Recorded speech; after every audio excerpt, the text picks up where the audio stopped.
promise you, when you leave this room tonight, you are going to be fired up and ready to go and get out the vote like we've never gotten it out in Warren County and in House District 20. Who's ready to do that? We are getting ready to go into what's known as GOTV, or Get Out the Vote, and that's the 4 days before the general election. So the purpose of this rally is first to reward the volunteers for the amazing work they've done, and to get people fired up about the most intense 4 days of the campaign that are coming up. We have been on this journey for 10 months.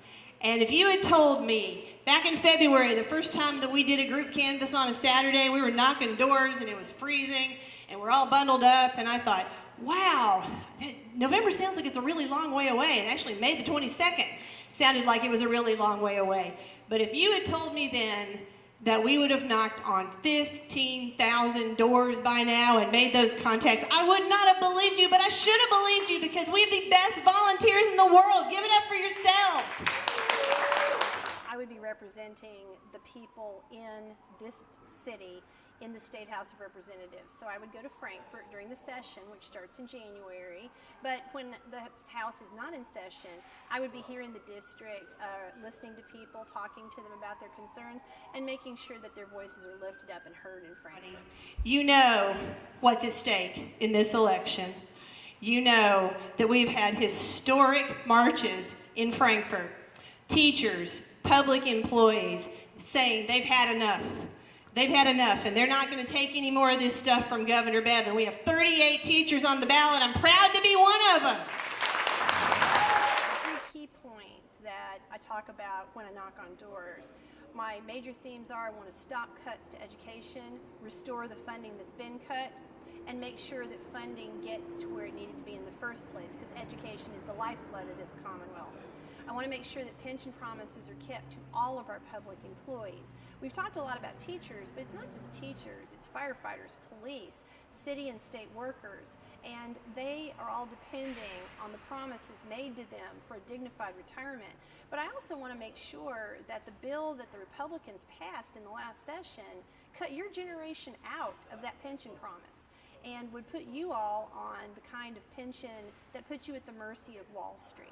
And that's not okay, because your generation of college students, who I see every day in Cherry Hall, deserve to have the same pension promises that my generation of public employees have had. So I'm fighting to make sure that you are not left behind and that we are all lifted up. And finally, I'm working to make sure that we create more jobs that pay a living wage, because if you got to work 2 jobs, which many people do in this city, then that's not a living wage, and we can do better than that. There are a lot of teachers who didn't vote in the last election, and Governor Matt Bevin and the Republicans in the State House of Representatives voted to take their pension promises away. I don't know how else we put it.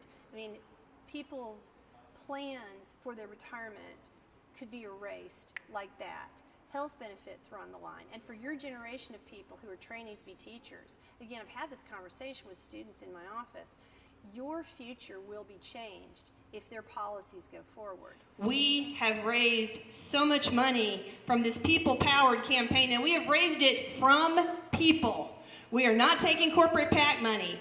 We are raising it from people who are giving us $10, $20, whatever you can, to help lift up this message. And we're not done yet. We're getting ready to launch the biggest GOTV campaign this county has ever seen, doing it in a coordinated campaign to make sure that we lift up everybody we possibly can.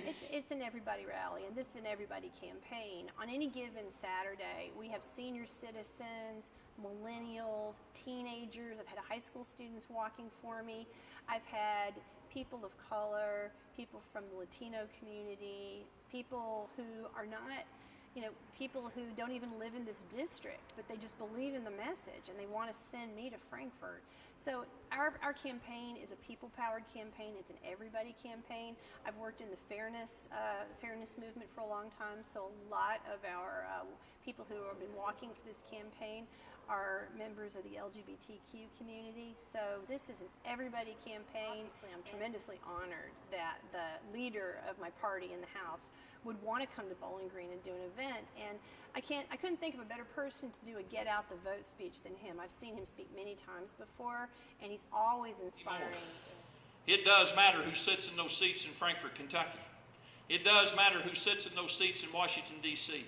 And it does matter who sits in this courthouse and these city halls here locally. So tonight, here's what I want to tell you, and I want to simplify it for you very well. There's 100 seats in the Kentucky House of Representatives. We need 51. The Democratic Party is the party of the people, and we've been saying it from day one.